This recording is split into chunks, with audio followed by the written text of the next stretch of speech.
Welcome back to a brand new episode of the Health Tech Hub, your monthly podcast where we get a guest speaker each month and we talk about everything healthcare and health tech. I'm your host, I'm Paul Buckland, I'm the growth strategist here at MiiCare, and this month we're joined by David Fuente, who is part of community housing and is the technology enabled care project and partnership manager. In this episode we dive into everything around specifically the falls prevention project. I hope you enjoy this episode and let's get right into it. Thanks David for being here on the podcast. Thanks for inviting me. It's a pleasure to be here.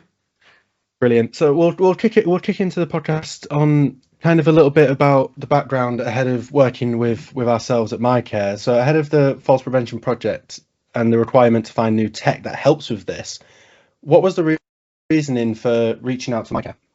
Well, we reached out to MiiCare a few years ago when you sort of first came onto the market. And us at Community Housing TECS, we were always looking for new technologies to support the service users we support. We tested and trialled MiiCare. We fed back quite a few suggestions of improvement, let's say, around that. At the time of the falls prevention project sort of relaunching, yourselves have reached back out to us to say, look, we'd listened to your feedback, it was really constructive and we've improved the technology. Would you mind having a new look at it? And at that point we had a new look and thought, wow, you've transformed it in terms of what we wanted and suggested. And then the falls prevention project came in and we thought, right, as part of that requirement, we're required to test new technologies that we hadn't sort of implemented into the community yet, to see how they have, see if they can benefit service users, lifestyles, and also prevent falls. We thought that's the perfect time to rebuild that partnership with yourselves and integrate MiiCare into our service. That's fantastic. I think the key to kind of any collaboration is feedback. So, and I know we always look for feedback with whoever we work for. We have committees and things to get that feedback, because at the end of the day, we need feedback from people that are actually using the technology to understand the technology. Otherwise, you can get very siloed. So before I move on to some of the other questions, I suppose I know what you do, MiiCare knows what you do, but if you could just give a quick minute about what you do at community housing, just to give people a little bit of a background as to who you are, I suppose. Yeah, no. So we're community housing. Housing TECS, we're a TECS department within the housing. Community housing is a housing provider within the Wye Forest. In the West Midlands. However, as a tech service, we cover the whole of the UK to support people to stay at home and safe for as long as possible. And that's using a wide range of technologies that will support them and trying to be as subtle in the property as possible, so it doesn't disturb their day-to-day routines.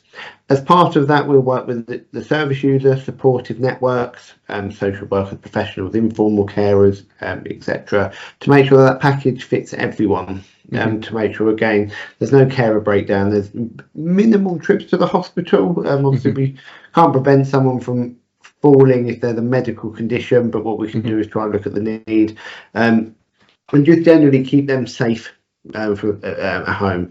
As part of that service, we offer an installation service of all the technologies within the West Midlands. We have a monitoring centre that covers 26,000 connections UK wide. And we also then reach out as part of the installation as maintenance as well, 7 days a week under the TSA sort of requirements. We are TSA governed, and we're proud that we're the highest standard of that for 30 odd years that we've been in business. For it. And we, as you know, we test and try new technologies and we give that feedback. So we're not just a supplier. We test, try, and we embed them technologies into that service. In addition to that, we offer the TECS as in technology enabled care service. So within that, that's where we embed ourselves into local authorities, health networks, housing associations, and do that assessment piece to see what technologies are best suited. So we don't go and buy 3,000 MiiCare's, for example, and stick them on the shelf. We'll buy the right technologies in lower numbers to make sure that we're assessing the person first and putting the person into the heart of what we do. Within that, we've helped many local authorities, our local ICB and housing associations to embed that via different projects like TAPI, and falls prevention, for example. Brilliant, thank you. And I think what you said was important, that you're not just a provider. You don't just provide. You're almost a collaborator on all of the technology, because you know the requirements of the people that it will be going out to, as you just said. You make sure it's the right fit, and if no technology is perfect, everybody knows that. And if we can, and the feedback, your kind of feedback after dealing with the actual people that will be using it is pretty invaluable. And as you mentioned earlier on, you came back with a bunch of feedback, we did it, and then it improved. And that's the end goal, to get whatever solution, whether it's MiiCare or a different one, to the best point, so it actually helps the person at home the best as possible, which is the key. We all want to stay at home. Yes. I love staying at home. I've just been on holiday to Tenerife, and then the last few days I was like, oh, I'm so excited to go. Not because I wasn't enjoying myself, but you can't quite beat home. So most definitely, yeah, it's always that nice feeling of getting away but then coming in. I know. Well, it's when you get to the back end of a holiday, you think, oh, like I had a night flight, and I was driving 2.5 hours back from the airport, and I was thinking, I was like, oh, I need to sleep on the plane. I planned it all out. I was like, I sleep on the plane. We get back at 4:30 in the morning. I can then get 5 hours sleep, and that means I've got 7, and that's perfect. And I didn't sleep anything on the plane, so I was driving back thinking, oh my gosh, I'm going to get no sleep. But it was nice to the first getting into, just on holiday. They always do instead of a double bed, they do like the 2 singles, and you'd like. And it's all a bit funny, whereas I got home and thought, this is nice. The only thing I miss is aircon, because it's very warm. It's very warm, and our houses don't do very well. No. Cool. Okay, so I'd just like to. So you reached out to MiiCare. We worked with you to kind of improve our solution, and I'd just like a little bit of a walkthrough through the journey of kind of integrating our technology into the community housing TECS to actually prevent the falls, that part of the project. No, definitely. So the local RCB approached us with our partnership work and collaboration we had with them to say, look, we've got a pot of money. We need to look at falls prevention and how we can keep people safe at home for as long as possible, and looking at how we can prevent a fall. Now, if someone's got a medical condition, you can't prevent it, but what they wanted to look at is the data and the movements before, during, long term, around if we can indicate key indicators to show they're at risk of falling, so we can do that early intervention to try and minimise the risk of a fall from occurring. And that intervention could have been health professional support network going in to make sure they're hydrated, call from the district nurse, etc. So it was about what technologies we could look at. And the other scope of that was new technologies. It was technologies we haven't embedded into our service yet, that we can look to embed with the future plan of embedding technology that work into our standard offering and sort of health and social care offering for it. So through that, at the point we went, yes, MiiCare looks really good. We've tested it internally because there's sort of a robust process there. And we went, it's perfect opportunity to put MiiCare out into the community and see if it works. It's always the way when you test a bit of technology in your house, you're testing it for testing purposes. So as soon as it gets out, it is a totally different scenario when it's in someone else's property. So that's where we reached out. We spoke to yourselves. We got a better awareness of how to set up the equipment for our installers and our tech project coordinators. We then rolled it out and done some demos to the health professionals that were leading the project. Once everyone was in agreement, we then rolled it out within the community following referrals for it.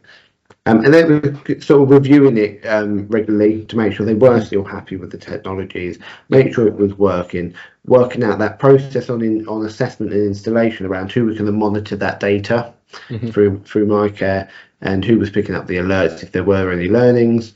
And the one thing that we liked with MiiCare, it does that AI piece behind the scenes of actually their pattern has deteriorated over a period of time, which means you haven't got to sit on the computer for hours going actually what's gone on, because the insights are there for you already. Which saves you guys time, staring at a screen and your eyes start to go square because you've been looking at the screen so long. Making the life easier is always the goal, and I know a dashboard and things it tries to be as kind of simple as possible, so you can have an overview of whoever, and what you mentioned was important as well, that we gave you the technology, you tested it for testing purposes, so you're fine with you're okay with technology, you test it all the time. Whereas when it goes into different homes and things, the level of adoption may be slightly different. Some people may be more accustomed to newer tech, some people may not be, like my nan, for example. I always use my nan as an example.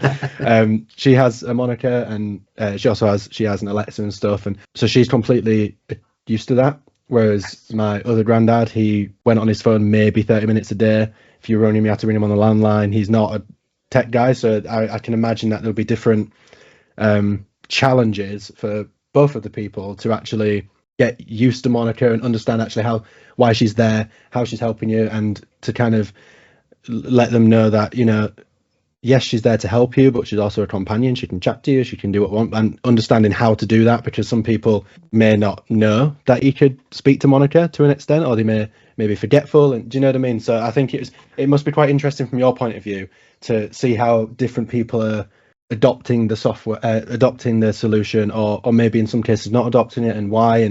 And then it ties into obviously that key feedback piece. If someone's not adopting the solution, well, how come? What are they struggling with? Exactly. And a prime example, yesterday I went out to review a MiiCare, and we installed it purely for a digital social care record on the ear thermometers. They manually do someone's ear thermometer every hour, and they write it on a bit of paper, and we were like, better way of doing that, more efficient way of doing that. Why don't we implement MiiCare? We've got the sensors and the hydration cup there, and the hydration is really important for this service user, but it was more so about that ear thermometer temperature record keeping. And we went to review it, and they went, don't like Monica talking to me. I've got my girlfriend for that, is what he said. Yeah. And I was like, well, we can turn Monica's voice off, like, that's fine, and then it can just be used for the digital record aspect. And they were like, that's perfect, brilliant. 30 seconds, it was done. So yeah, it's really good and versatile, and it's easy to use, which is again the key thing from installation to a family member. And because it's so easy to use, it's easy for you to do a phone call and go, I'm struggling with this, can you guide me through it? And we can guide you through it over the phone. We can spend that time on install showing you, but then 2 days later, anyone that's not tech aware has lost that thought process. So then you have to spend a good couple of calls over a period of a week or so, reassuring and guiding. And it's really helped how easy it is just to be able to press this button, press that button, and you're there. Yeah, I can imagine. And I completely understand where some people may be slightly almost confused around the same with Alexas and things, when they're like, oh, they're talking to me. But like, why are they talking to me? It's good because they'll adopt different elements. If they adopt the whole solution, great, but like you said, a certain part of the solution was actually the core bit you wanted, and that was the bit that was bringing value to you guys. So, and you were able to actually just hone in on that bit. And I think having the flexibility to do that, it is quite useful, because if you'd have turned around and said, no, we can't turn her off, she's gonna keep talking to you, it would mean they'd be unhappy, right? And at the end of the day, I want to keep them happy and healthy at home, not just healthy at home. You want to feel like your home's your home, right? And that's the key thing as well. If you feel like you don't, if it may, some people I know, especially kind of my nan's generation, like baby boomers kind of time, they say, oh, it's a bit, they kind of have the idea that it's going to be really invasive, and it's not. But some people obviously grasp things differently, right? So having the ability to be able to just kind of hone in on one thing, I'm sure from your side, it would save you a lot of time and headache. So yes. Brilliant. Well, going to get into a few numbers, I suppose. Yes. So we have that. Obviously, there was 231 referrals and 114 suitable candidates. Could you just elaborate a little bit on on how you determined the eligibility for the people on the project? Of course. So the main criteria was they were at risk of falls. Mm-hmm. That was the main criteria was that whether they've had a recent fall or their abilities deteriorated, they've got a health condition that puts them at risk of falling. Yeah. That was really the main criteria, and that they had a form of connectivity for certain technologies. I know MiiCare, it comes with a dongle for it, but that was just a sort of the secondary question on the form for the referral. What we then looked at is whether, after the referral came in, we assessed every single one of them. So 230 people had an assessment from us. But because of the individual setups, of that package of care, that circle of net supported network. Some of the service users and family would prefer the reactive technology rather than the preventative technology, for many reasons. So looking at the referral, we then went, okay, we've done you an assessment. The best form of technology for you isn't the technology on the project. Okay. So then they were referred in via a private method for them to self-fund reactive technology, or they were referred via social worker if they were social care eligible to have that equipment funded for them. So overall, the stats I believe were about 80% had technology of some sort, whether that was through the project or funded. However, 20% it wasn't suitable. They didn't agree to it. They didn't want to engage, because we had health professionals referring in.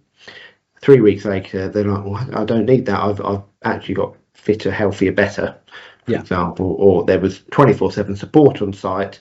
Actually, they didn't need anything because the support network was able to hold them, and if needed, pick up the phone and call for help anyway. Okay, that's understandable. And you've kind of mentioned some of the challenges anyway, with people wanting instead of the preventative, you want the reactive kind of solution. So was there any other major challenges in identifying these individuals who could benefit, or is that kind of the core ones that you've already mentioned, just with the reactive versus preventative?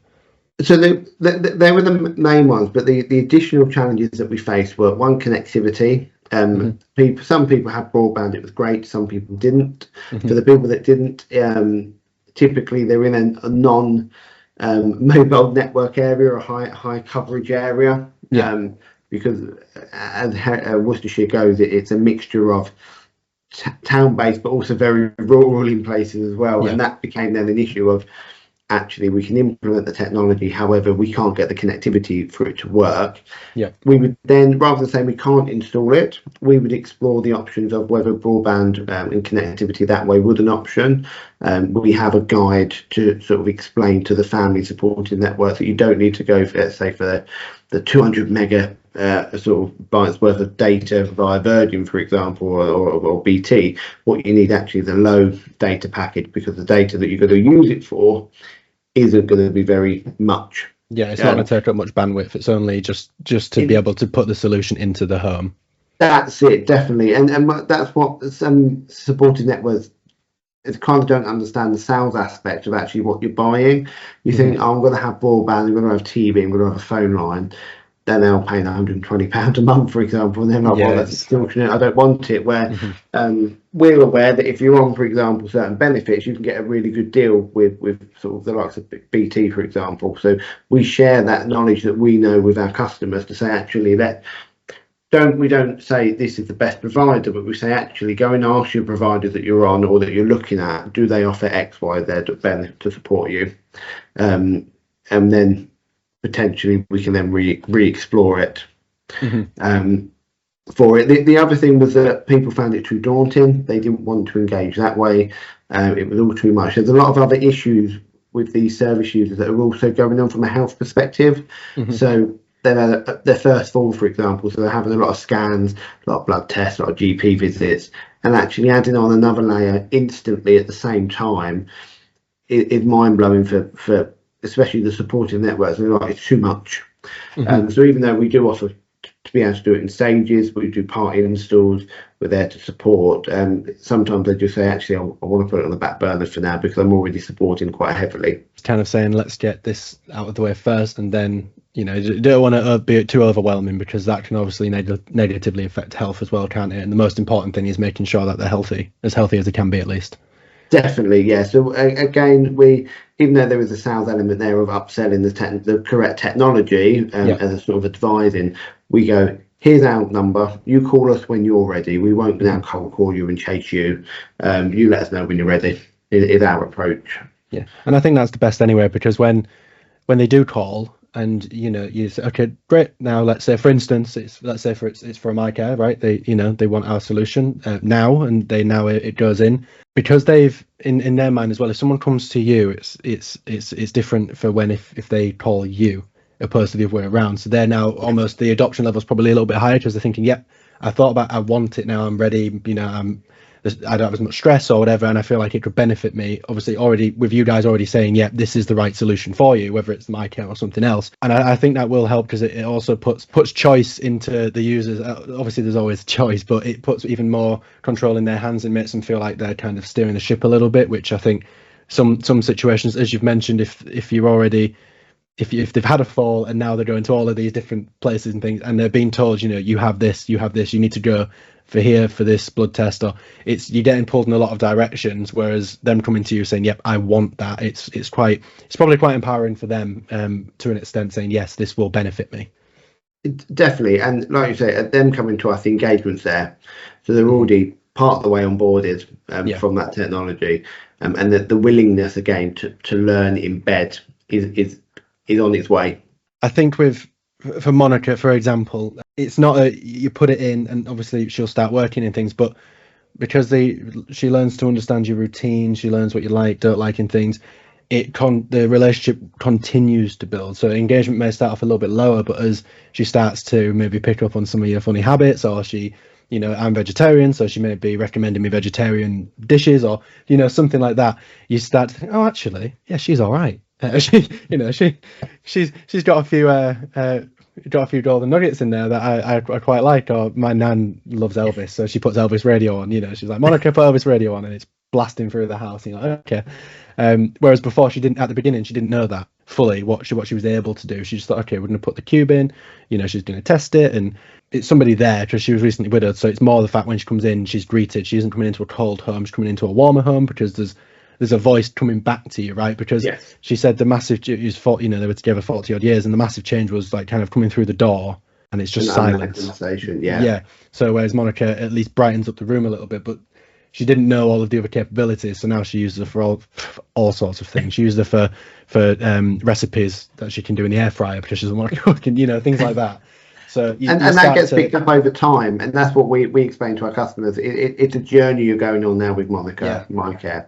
It's the beginning. You'll start learning certain things, and then we add on, you build on, and you learn as you go along, especially with the cube.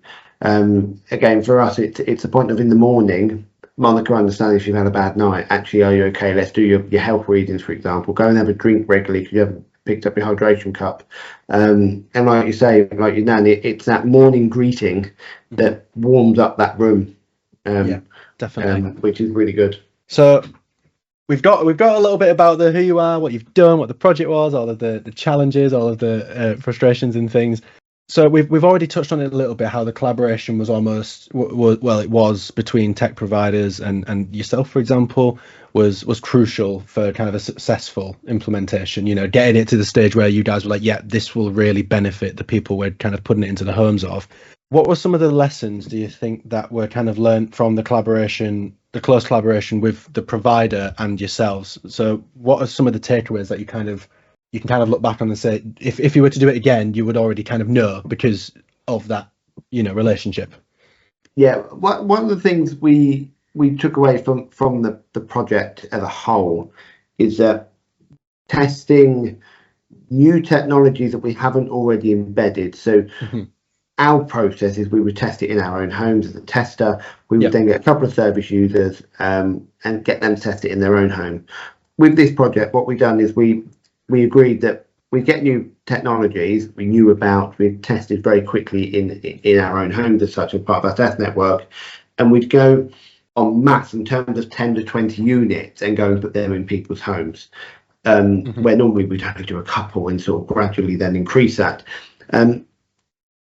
That had its issues because like any sort of new deployment of anything, whether that's a project or an item, you then learn the issues sort of that crop up. Your internet's dipped out, for example, and then Monica resets itself. It then causes the service user to be a bit more confused about what's going on. The learning from the project was actually we would do a slow integration of any new technology. So if the pot of money come up again, we go, okay, yes, we've got, let's say 10 Monicas, for example, but actually we're going to do in week one, we're only going to do 2, and then next week we're going to do 3, and then gradually build on that rather than just go, we've got loads of assessments, it's suitable, let's install it now.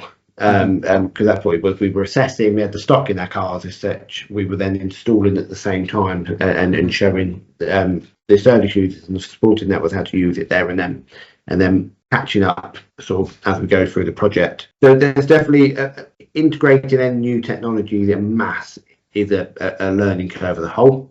Yeah, I can imagine. Which is, and that wasn't just MiiCare's. We had 7-8 new technologies as part of that project, and the scope of that was to implement a few. Each of the technologies had its own minor issues that we had to overcome and learn. So we would, before implementing anything new, do some easy to use guides, for example, because as part of the project we handed out sort of more corporately guides as all the technology. So we would do a little bit more work with our service users along that journey, and any feedback, rather than saving it for the end, we'd pick that up as we go along and action it as we go through that journey. Yeah, and I think that's important. I keep touching on the same thing, but having because you're collaborating with us, for example, and then you're collaborating with the users. It's a full collaboration to get the best possible outcome, because as you said, having it in different homes, different people adopt differently, and they may have different challenges. So you mentioned about, let's say, the plug. You need to the plug. Yeah, you need to turn it off and on. Whereas some people that may be a little bit more mobile, like vertically, they can get up and down a little bit easier.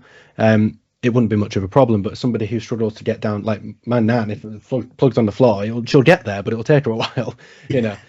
Which is if that's a completely different challenge. So you start to understand that all of these different little challenges can make a big impact on the actual users and make their lives easier. So because you want them at homes just so they can carry on as normal.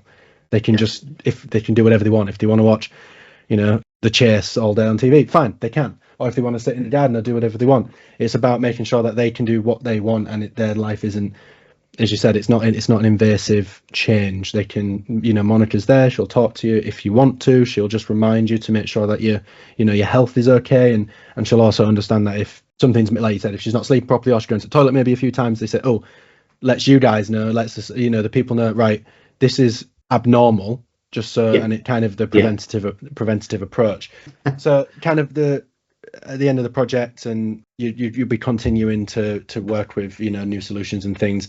So how did the collaboration as a whole, kind of just on the project, not necessarily just with MiiCare, just as a project, how did it kind of contribute to making sure that the overall well-being and quality of life for residents was, at the very least, it didn't decline, right? It enhanced or stayed the same, that they could continue to live at home and be comfortable in their own space? No, definitely. So all the technologies we used showed that the service user maintained their current mobility level and their risk level, or it got better. So the risk factor decreased, your independence mobility increased, and that was through all the technologies. Now, the way that worked is the data we collected from the equipment was able to allow the right people to view that data to then go, actually, there's a concern here, let's jump on that straight away and sort of make sure that we're preventing that incident from occurring. Now, that was done in many ways. So again, looking at MiiCare, that was the insights, for example. That would have been emails, text messages from yourselves and other devices as well. So overall, we saw that increase of independence, risk falls decreasing, and keeping that person safe at home. More long term now, obviously, the project's come to an end. So what we're doing internally is going through the internal process, obviously, to ensure that MiiCare is on our product list. And then we will be offering out MiiCare's on a social care remit, a private remit, going forward within our sort of offering. The long-term goal is that people have a choice, a range of technologies that can keep them safe and independent in the home, and that's what we strive to achieve. And one piece of technology doesn't fit all. Definitely. So there's tweaks to each technology, even though they're all activity of daily living centres, for example, which MiiCare contributes. There's virtual ward and health technology monitors, which MiiCare attribute to. They've all got their own little tweaks in how they perform and work, and their uniqueness. So independent on the service user's requirements and needs is dependent on what we recommend. Yeah, I agree. I think and that's where the collaboration works. Again, we come to you and go, there's an issue with this, or is there a way that you can do this? And sometimes it is a no, and that's great. But the partnership and collaboration between all us as a provider and embedder, you as a supplier, service user, is that we all talk together, talk as a whole, and we're all honest and open with each other. Actually, no, unfortunately, that's not something we can do. Or yes, we can do that, but it's on our timeline and it will be done next week, for example. And that's where the core collaboration works. Yeah, I think keeping everybody informed. You don't want, especially for the users don't want to feel like they're out of the loop, they're left in the dark. They want to, because at the end of the day, yeah, they're the one using it. They're in this journey. They're directly in this journey because they're physically actually using the technology in their homes. So I'm glad. That's good. People staying at home, happy, healthy. That's a good win. That is the goal, as you said. The ultimate goal is to make sure that people, stay where they want to be and are as healthy as possible for as long as possible. So that's fantastic. Well, we have this. The time's flown by. You've been fantastic, David. I appreciate you taking the time to come on. I know we'll speak anyway in the future, but it's and I'm looking forward to see what MiiCare can do with yourselves and how we can continue to kind of improve the service and make sure that we're bringing maximum value to the people you deem would benefit from it. So thank you so much for your time. No, thank you for having me. It's been a pleasure. Enjoyed it. Brilliant. Thank you.